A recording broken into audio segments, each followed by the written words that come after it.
Dans l'évangile de Jésus-Christ selon saint Marc. Un jour de sabbat, Jésus marchait à travers les champs de blé et ses disciples, chemin faisant, se mirent à arracher des épis.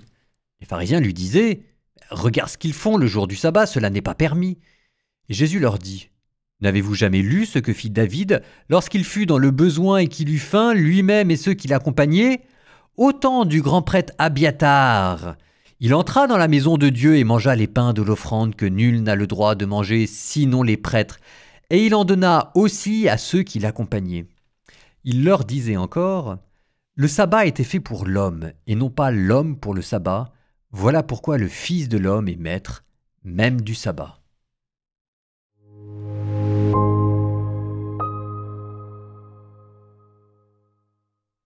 Mes notes que j'ai pu glaner au cours de mes différentes Lectio Divina disent ceci à propos du passage que vous venez d'entendre. La valeur argumentative paraît bien faible. Le passage cité est dans 1 Samuel, qui ne se situe pas dans la Torah, mais dans l'histoire postérieure.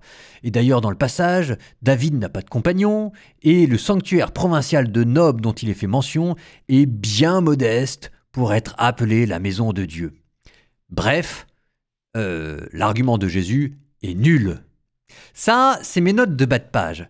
Mais je pense qu'il y a un peu plus dans cet argument qu'il n'y paraît, et ce petit plus qu'il y a, c'est avec un brin d'ironie moqueuse, une insulte gratuite envers les pharisiens qui n'a pas dû passer inaperçue.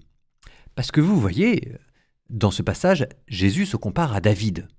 Mais David, pourquoi est-ce qu'il est obligé de partir manger des pains de la proposition ?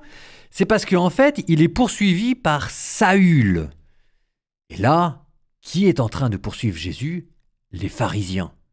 Et à mot couvert, ce qu'il y a derrière ce petit passage de l'Écriture, c'est que Jésus est en train de comparer les pharisiens à Saül. Et Saül, dans la mentalité juive, on n'aime pas trop.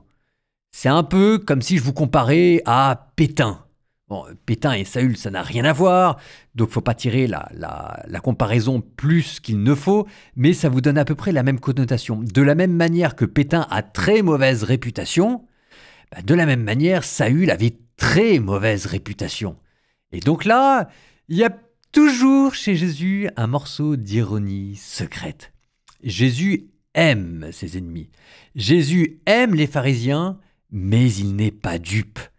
Et quand même, si jamais on peut leur faire passer un ou deux petits messages secrets, c'est toujours ça de prix. Les pharisiens ne s'y sont pas trompés, qui vont continuer de poursuivre Jésus et vouloir le mettre à mort, comme Saül cherchera à mettre à mort David, sans toutefois y pouvoir parvenir. Nous nous tournons vers notre Dieu. Nous lui demandons pour toutes les fois où nous sommes un peu comme les pharisiens ou comme Saül a toujours embêté Dieu avec nos petites mesquineries, et nous lui demandons d'être plutôt ses compagnons que ses persécuteurs.